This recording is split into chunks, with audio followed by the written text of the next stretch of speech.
আসসালামু আলাইকুম ভিউয়ার্স, কেমন আছেন সবাই? আমিও আলহামদুলিল্লাহ অনেক ভালো আছি। আজকে আমার মেয়েকে দিয়েই শুরু। আমার মেয়ে মাইশা কানের দুল পরার খুব শখ হয়েছে। দেখেন, ও কানের দুল পরছে আর কানের দুল পরে খুব খুশি। আমি রান্না করব, কিন্তু তার জন্য রান্না করতে পারছি না। মাইশার জন্য আমার রান্না বান্না আজকে অনেক দেরি হয়ে যাচ্ছে। ও আমাকে কিছুতেই যেতে দিচ্ছে না। ওর বাবার কাছে ওকে রেখে যেতে চাচ্ছি, ও বলছে ও থাকবে না।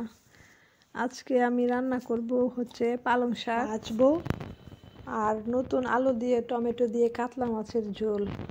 ছোট বাচ্চা কাচ্চা নিয়ে রান্না বান্না করা, সংসারের কাজ করা অনেক কষ্ট হয়ে যায়। বাচ্চারা অন্য কারো কাছে আসলে থাকতে চায় না। আচ্ছা, যাই হোক, পালং শাকগুলো আমি ধুয়ে কুচি কুচি করে নিয়েছি আর টমেটো আলুগুলোও কেটে ধুয়ে নিয়েছি।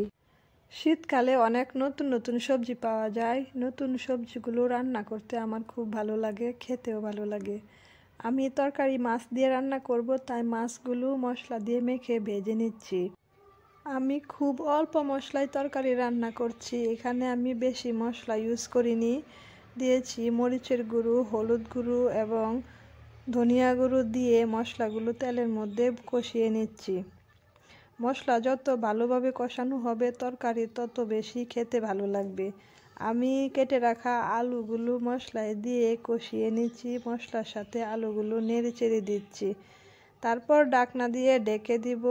আর তরকারি যত ভালোভাবে কষানো হবে সব তরকারি কিন্তু তত বেশি খেতে ভালো লাগবে। আলুগুলো একটু কষানো হয়ে গেলে আমি আমার কেটে রাখা টমেটোগুলো দিয়ে দিব। টমেটোগুলো দিয়ে তারপর মশলার সাথে মিশিয়ে ঢেকে দিব। টমেটো একটু নরম হয় আলুর তুলনায়, তাই টমেটোগুলো আমি পরে দিয়েছি। আর যে যেখান থেকে আমার ভিডিওটি দেখছেন, ভিডিওটি দেখতে দেখতে একটি লাইক দিয়ে দিন আর কমেন্টে জানান। আমি পালং শাক ভাজি করব তরকারি রান্না করার পরে। আমার স্বামী আমার হাতের সব রকম শাক ভাজি খেতে খুব ভালোবাসে। আমি নাকি খুব ভালো শাক ভাজি করি। আমি পালং শাক কীভাবে ভাজি করি তা আমি আপনাদের সাথে শেয়ার করব। আপনারা পুরো ভিডিওটি দেখতে থাকুন।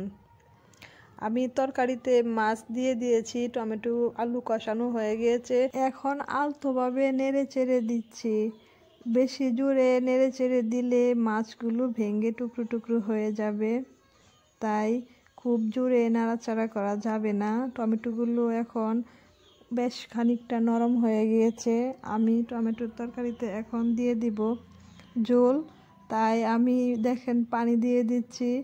অন্য তরকারির তুলনায় আমি টমেটোতে একটু বেশি পানি দিয়েছি। টমেটোর তরকারির ঝোল আমার খুব ভালো লাগে, টমেটোর তরকারিতে একটু বেশি ঝোল রেখেছি। তরকারি নেড়ে চেড়ে দিচ্ছি।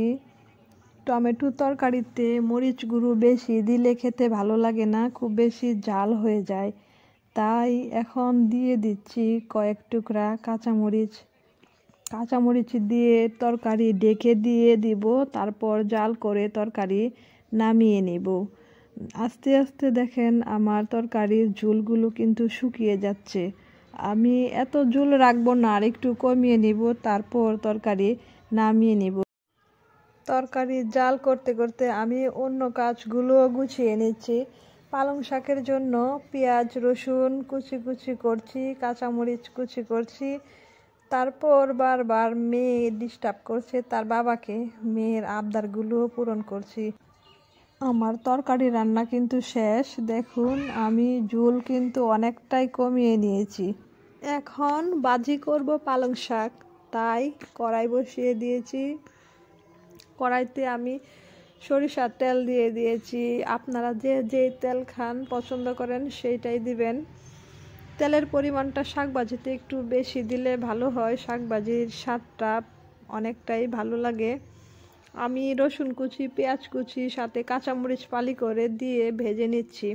যে কোনো শাক ভাজায় ভালো স্বাদ আনতে চাইলে রসুন পেঁয়াজগুলো ভালোভাবে লালচে করে ভেজে নিতে হবে। যেমন আমরা যখন ডাল সম্বার দিই তখন পেঁয়াজ রসুনকে একটু পোড়া পোড়া করে ভেজে নিই, ঠিক কিছুটা এরকম করে ভেজে নিতে হবে। দেখুন আমি পেঁয়াজ রসুনগুলো অনবরত নেড়ে নেড়ে ভেজে নিচ্ছি। আমার রসুন পেঁয়াজগুলো লালচে হয়ে যাচ্ছে। যখন পেঁয়াজ রসুনগুলো ভালোভাবে ভাজা হয়ে যাবে তখন আমি সিদ্ধ করে রাখা শাকগুলো দিয়ে দিব। আমি কিন্তু কড়াইতে পালং শাকগুলো দিয়ে দিচ্ছি, তারপর তেলের সাথে মিশিয়ে আমি জাল করে নিচ্ছি। তারপরেও দেখেন পালং শাকে কিন্তু অনেক পানি চলে আসে। আমি অনেকটুকু পানি এক্সট্রা পানি কিন্তু ফেলে দিয়েছি, তারপরেও পানি চলে আসছে। আর তার মধ্যে দিয়ে দিচ্ছি ধনিয়া পাতা কুচি।